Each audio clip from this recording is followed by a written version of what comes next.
Praise the lord. ఈరోజు Bible వాక్యంగా కీర్తనల గ్రంథము 16వ కీర్తన 11వ వచనాన్ని చూసుకుందాం.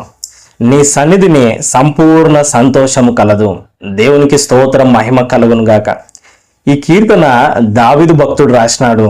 మరి దావీదు ఒక మంచి మాట చెప్తా ఉన్నాడు.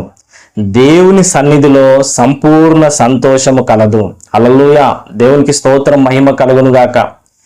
ఆయా విషయాల్లో సంతోషం ఉందని జనాలు ఆయా ప్రాంతాలకు వెళ్తా ఉన్నారు. ఏమండి, ఆయా చోట్లకు వెళ్తా ఉన్నారు. కొన్ని పద్ధతులు, అలవాట్లు చేసుకొని సంతోషించాలని కొన్ని అలవాట్లు చేసుకుంటా ఉన్నారు. కొన్ని వ్యసనాలకు బానిసలుగా అవుతున్నారు.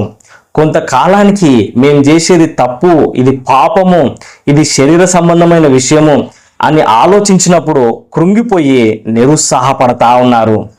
ఇందులో సంతోషము లేదు. ఇది క్షణకాలం ఉండే సంతోషము. సంపూర్ణ సంతోషము